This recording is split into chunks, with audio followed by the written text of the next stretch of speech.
Hey there, welcome. So in this session, we're going to dive into speaking about emotion and an emotional range, right? What does emotional range mean and why is it important? And, as we jump into this, just a little side note around emotion, it's so important not to control emotions. And I know that sounds funny because, so often we're trying to control our emotions, but when we try to control emotion, we inherently are trying to do something that we really can't do.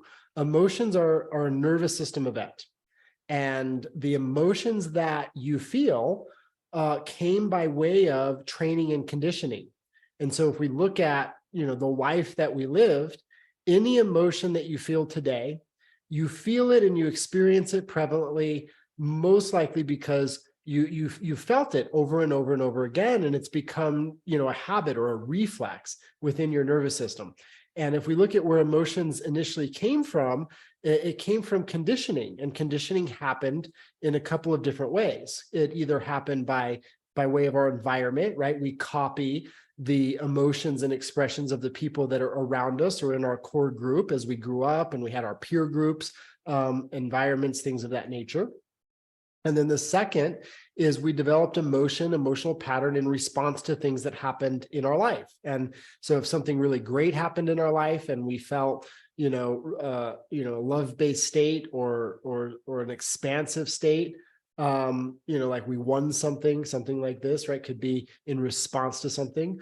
Or sometimes we adopt emotions in response to challenges, right? We may have a hostile environment that we're managing, and so we shut down, as an example. And so that shutting down is in response to dealing with a hostile or difficult environment, as an example. And so, all emotions that we have adopted today or that are prevalent today were either copied or in response to our environment.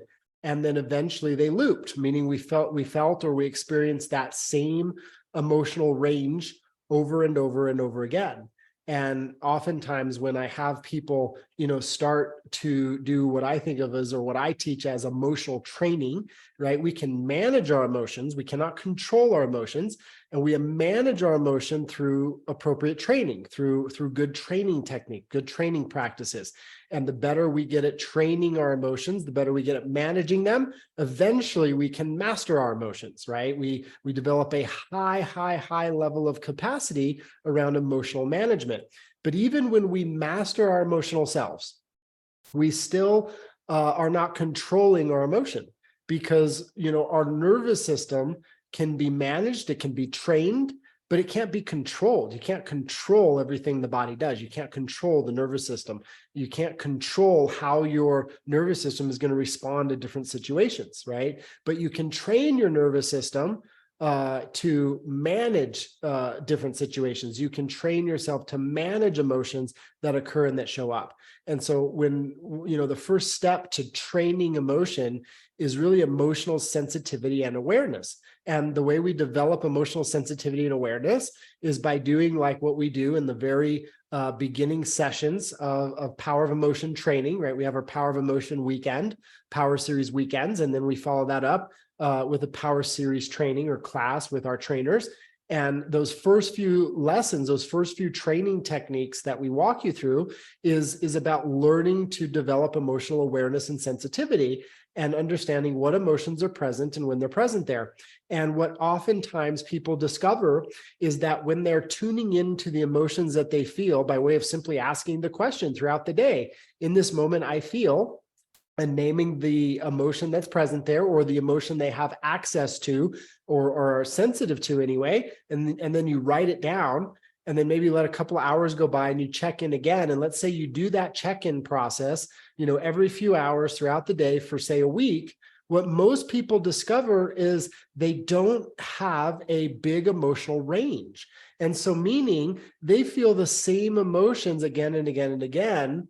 And oftentimes it's not that many emotions that they have access to. It might be, 3 different emotions, right? It might be, I know when I first started my training journey, and a mentor of mine, this is 20 plus years ago now, asked me, and they said, Joey, what what emotions are you feeling? And when I started tuning in, it was like I was angry and I was fine. And that was it. That was all I could identify as the feelings that I was having. When people would ask me how I am, I'd be, oh, I'm fine. And that meant that I was in a generally, good feeling state.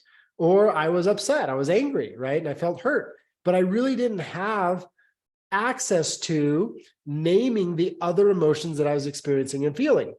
So at that time in my life, I was definitely experiencing other emotions. I was experiencing sadness. I was experiencing joy. I was experiencing resentment. I was experiencing, all these other emotions, but I couldn't identify them. I couldn't name them. I had no awareness of them. And so my emotional range in terms of what I was conscious of was I'm fine and I'm angry, right? And that's true for so many people that I train today. When I ask them how they feel, they can name 2 or 3 qualities of emotion or experiences, expressions of emotion that they're feeling, and that's all they have access to. And that's not uncommon. And so if you find yourself there, don't be worried, don't be concerned.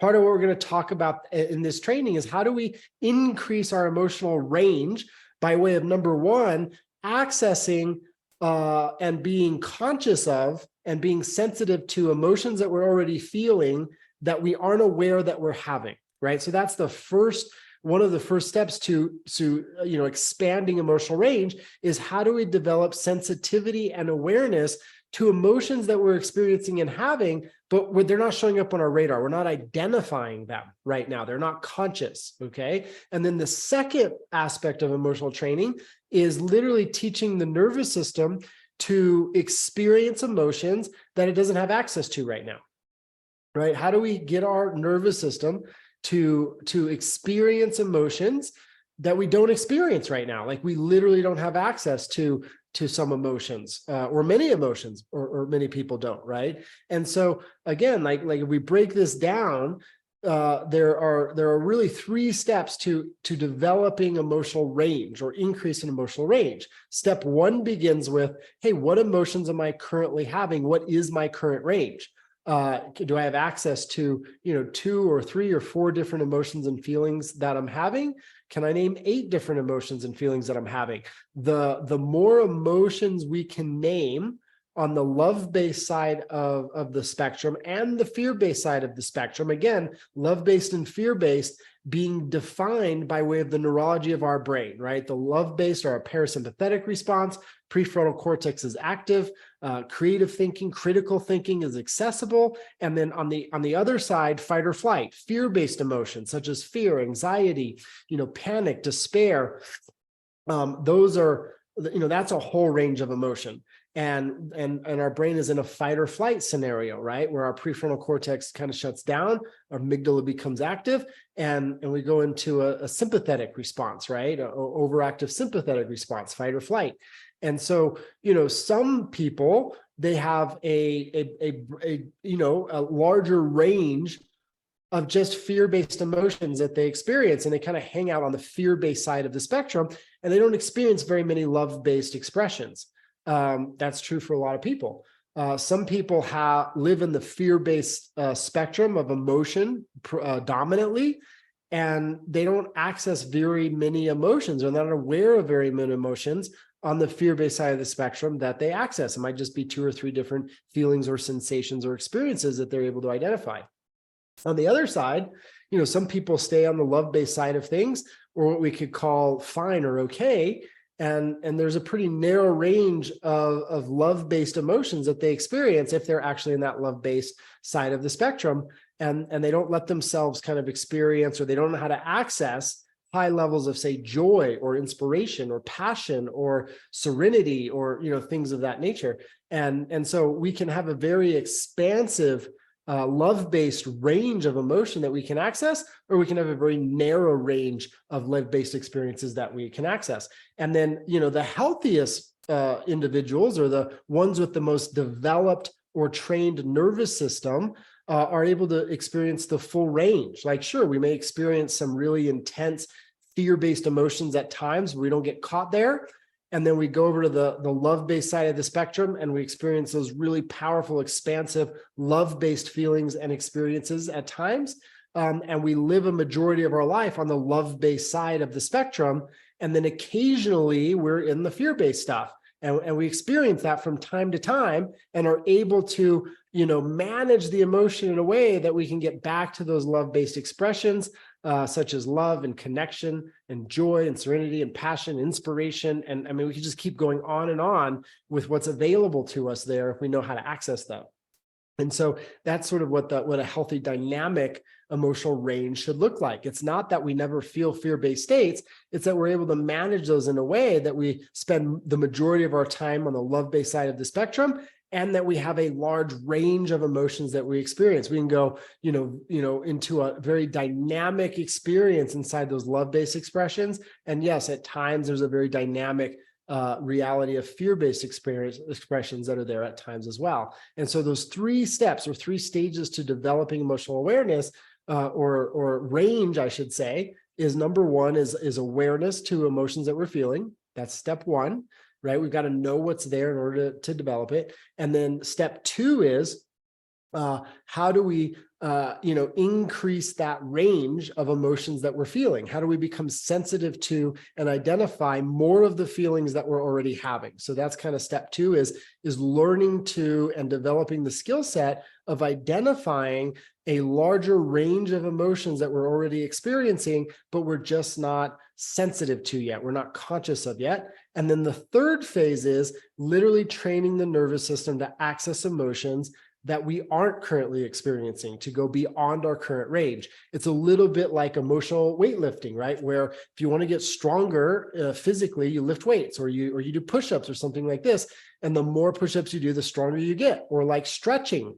If you stretch a little bit, you can increase your range of motion and you can access a deeper stretch, and maybe you can't touch your toes right now when your legs are straight. You can only get your hands to your knees, and you practice a little every day, and all of a sudden you can touch your toes. You've increased your range there. You have access to something you never could do before, which is called touch your toes in that example. And so same, I find, when I was training my own emotions, I was in the place called I'm fine and I'm okay. And sometimes maybe I was happy. And I remember the first time I experienced a sense of peace, I was like, this is not something I've ever known before. And I was able to access that sense of peace by way of training my nervous system directly with the right tools, techniques, and strategies and training method, that combine certain focus techniques, certain mental techniques, thought strategy techniques, breathing techniques that had to all come together in the right way. And then all of a sudden I started to access a sense of peace within myself. And then I was able to access what I called serenity. I was able to access passion and inspiration and joy. And for much of my life, I never experienced those emotions before. They were completely new and foreign to me.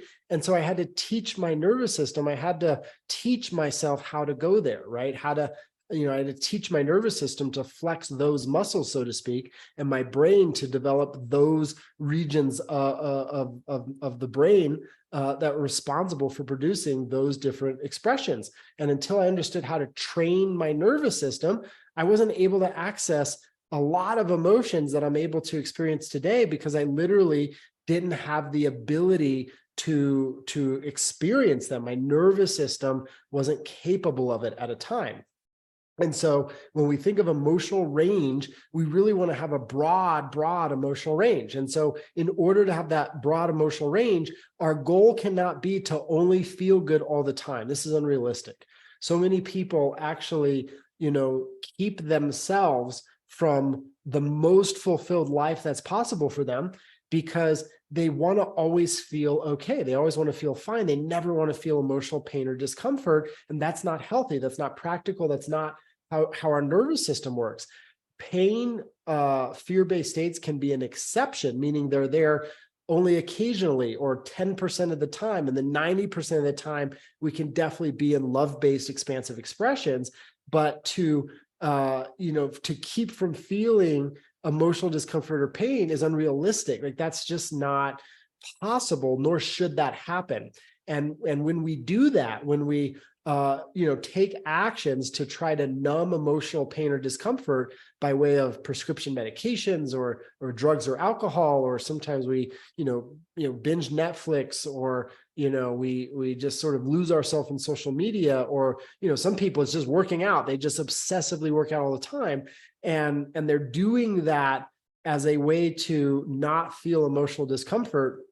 And they're using these different methods to not feel emotional pain. What happens is we decrease our depth of emotional fear-based emotions, our ability to access and feel fear-based emotions. And that seems like a good thing because we feel less discomfort, less pain.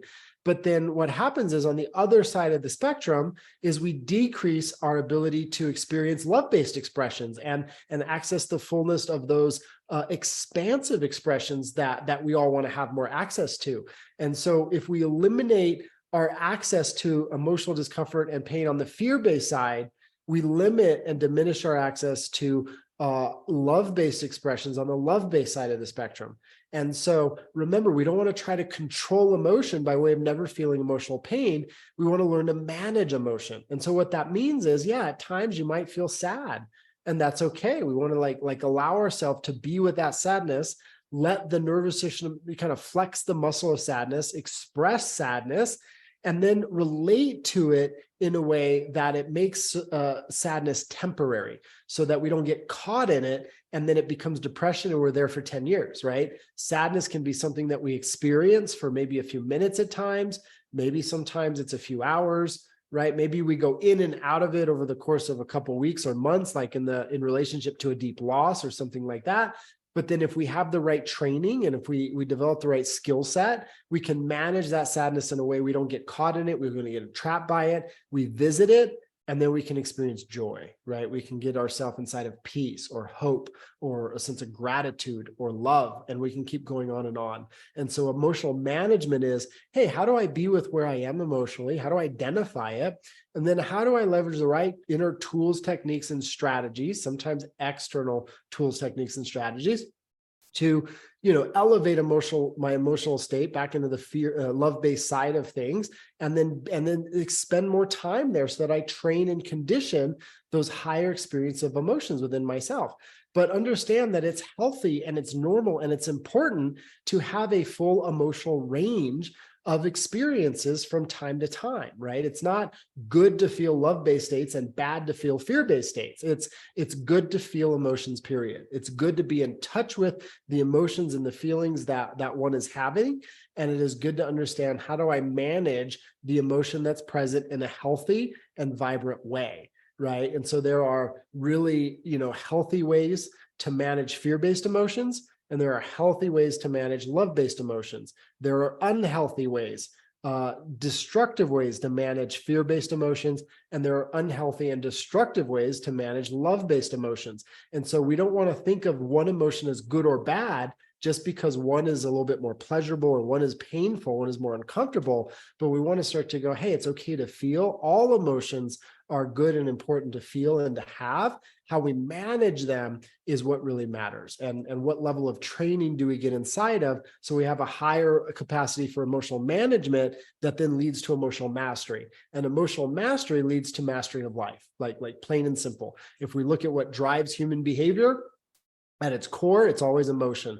And so if you're wanting to create a new result in your life, it's going to come down to emotional management, training, and mastery, right? If you're looking at bettering the relationships in your life and you want to evolve as a person, you're going to see that requires some level of emotional management training and hopefully mastery. And so, you master your emotion, you master yourself, you truly, truly do, you master your life. And so just start playing with this. Understand that whatever your emotional range is today, you might live on the fear-based side of the spectrum more of the time. You might live on the love-based side of the spectrum more of the time. You might pop into both, in and out of both. You might be in fear-based states sometimes, love-based states other times, right? But just start asking the question and just checking in.